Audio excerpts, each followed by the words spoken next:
Morning, everybody. So after we get done with all the day-to-day chores, feeding the horses, feeding the cattle, doctoring, cleaning water tanks, that sort of stuff, we've got 160 head of cattle that showed up last night to process, which means branding, vaccinating, giving them a dose of antibiotic, giving them their implant, and giving them the pour on, which we'll go into all that later. And then there's 30 bulls, so we got to ban them. So let's go get started on everything, and then I'll catch up with you guys as soon as we get started branding. Quick PSA before we go any further. When it comes to sorting cattle, working cattle, loading cattle, I'm gonna have to use a lot of music over the video because, as Brian Brown would put it, we've got a lot of working words we use.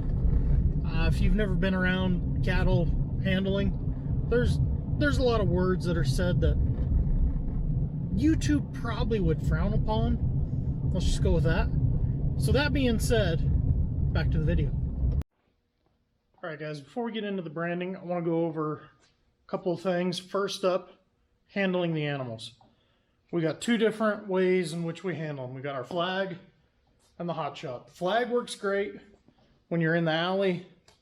The noise it makes, it keeps them moving. You use your voice plus the flag, keeps them flowing. Whenever they get stubborn, you can hit them on the back with this to get their attention. That helps keep them moving. The other one, the controversial one, hot shot. These two prods here will put out electricity if you push the button. 90% of the cattle don't even need this. They will go on their own either with the flag or just by pushing them with one of these. You want to talk about how much you feel it? If you've ever licked a 9-volt battery, you know. Every ranch kid out there that has siblings or cousins his own age has had fights with these. I've been hit with these a couple dozen times at least.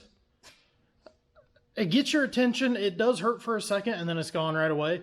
It's one of those things when cattle get in that S chute and get scared, using a hot shot is actually for their safety and your safety. The longer they stay there and fight, the more likely it is they're going to hurt themselves or hurt another cow or even hurt you. Using the hot shot keeps them flowing, gets them directed where they need to go efficiently and safely, so that way we can get them processed and get them back to the pen where they can be more comfortable.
Okay, so making our way around the chute, first vaccine we have is what's called pour on.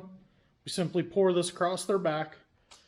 This is to prevent worms, lice, things like that. If you get a lice outbreak in a pen of cattle, it can be incredibly detrimental to their health very quick because they will start to lose hair. In weather conditions like this in the wintertime, cattle without hair, that's a dangerous thing. Plus, who wants worms? I mean, come on. So that's what this gun is. That's what you see us pouring on their back. The other shot that we are giving is a shot of noromycin, LA 300.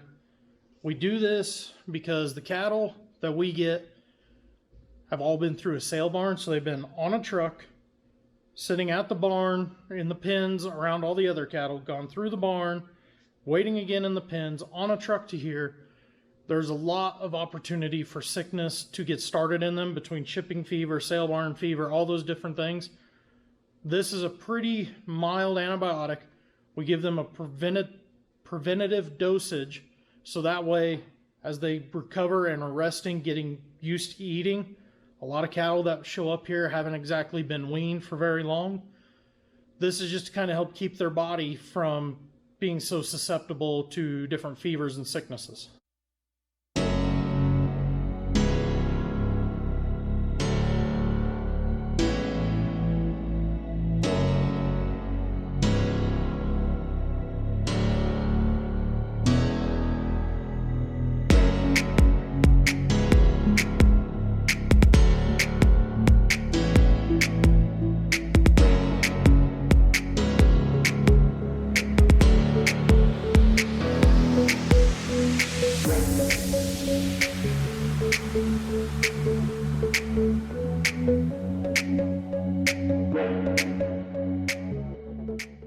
Alright guys, so let's talk about vaccines now.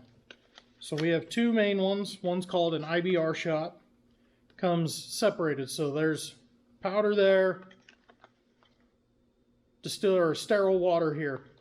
You mix that up. That one is essentially a vaccine to prevent respiratory disease.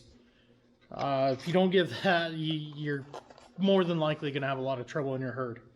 Our other one is called 7-way. That prevents 7 different types of Clostridium. Each one has its own different name. Either way, it spells really bad things for your cattle. So I know this is going to be a controversial thing to say. Just like I vaccinate my children, I vaccinate my cattle. Same thing. Preventative measures keep big problems from becoming a thing in the herd.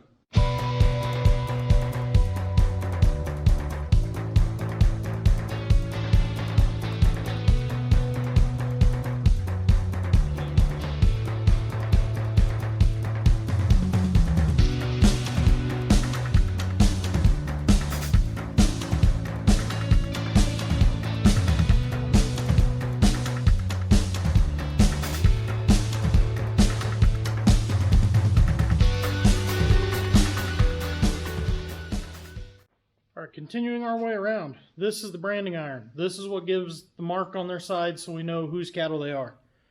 Since I've been alive, we've always used electric. Fire ones just take so long to keep hot.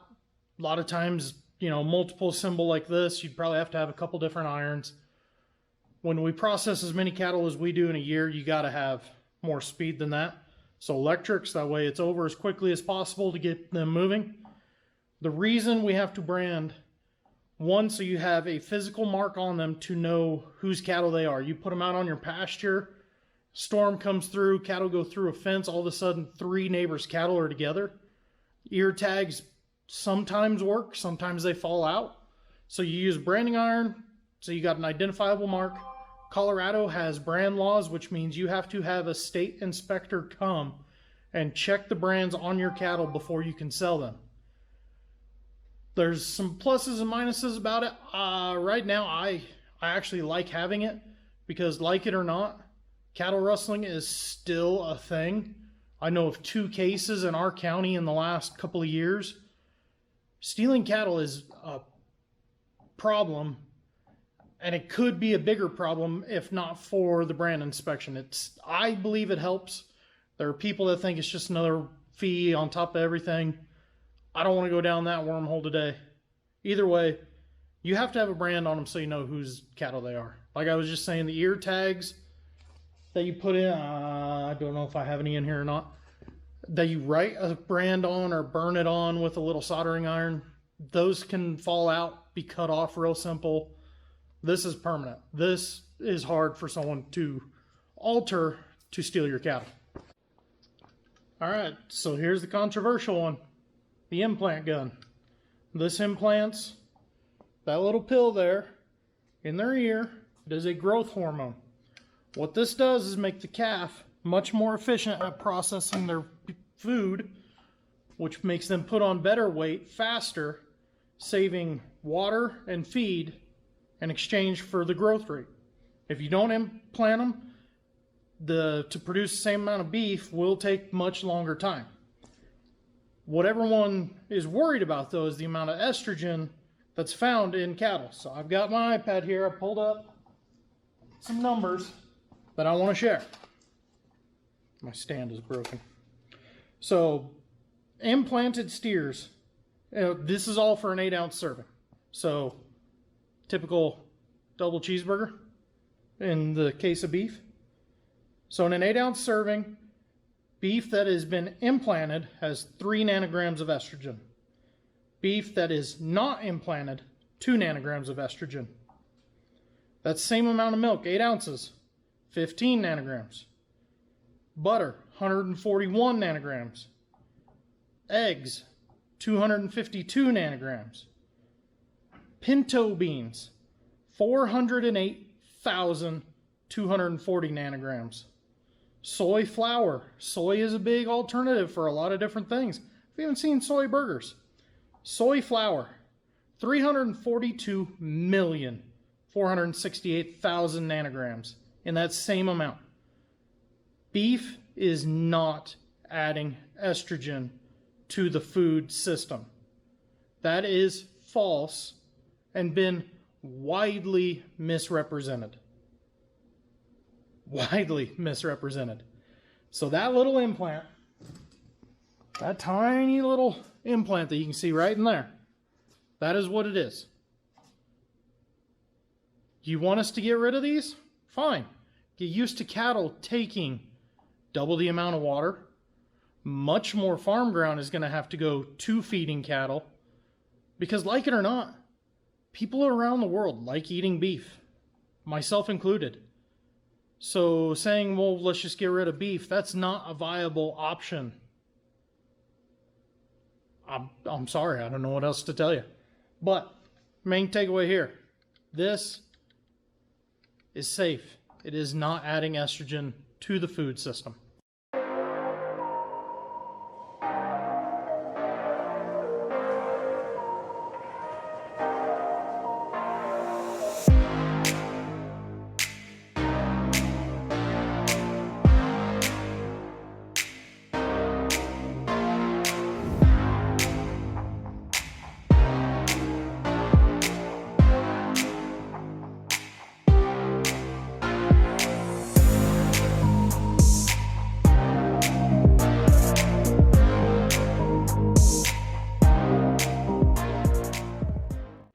One more thing to talk about here. Let's talk about bulls versus steers. Everything on our feedlot is steers. I know I say cows a lot. That's a really bad habit of mine I've had since I was little. We do not have any cows. We do not have any heifers. We do not have a cow-calf operation. We have what is called a stocker backgrounder operation, where we buy calves from ranchers or at the sale barn for the most part, group them together, size them up, and then send them to a finishing lot. So they're only here for about 90 days. Sometimes, based on the market, we wind up buying a lot of bulls. These bull calves are ones that the rancher doesn't want to keep because he doesn't want to breed them back to his herd. But because of timing and other circumstances, they might not have been cut or castrated when they were branded originally by the original owner. So we wind up doing that whenever we're processing them. That consists of taking one of these bands. It's got the little metal clip here. You crank on this until that tightens down. You wrap that around the sack. Crank on that till this marker is all the way back. That tells you your tension. Then you pull this lever to crimp this metal. Cut the excess off. And then, to keep blood from seeping back in and possibly getting bad blood back into the system, you cut the bag open with this knife, exposing the testicles so that way they can dry out. And within, depending on the calf, within 4 to 10 days, their testicles and the sack will fall off. It'll have a nice healed spot from where that band was pinching it. And the dogs that run around here will go out and find it in the pen and eat them. Different option we have is we could actually just cut it and have us a nice Rocky Mountain oyster fry, but none of us want to go through the process of that. If you've ever had Rocky Mountain oysters and weren't exactly sure what they were, they're bull nuts. Plain and simple, you just ate testicles. They're delicious, but sorry if I spoiled it for some of you. There's two main reasons for doing that. One, steers are a lot more docile than bulls. Bulls have a lot of temper, they got a lot of testosterone. You cut the nuts off, they tend to be a lot more mellow. Two, grading wise for the meat. Bulls can put on weight faster and gain faster, like muscle, but after, what do they always say, after 12 months of age, the grading of the meat strongly falls on the bulls where the steer is still climbing, and therefore a steer's meat coming out of a packing plant will grade much higher than bulls. So that is why you do this. I've never dealt with cows or heifers, and bulls within 3-4 days of arriving are on their way to becoming steers.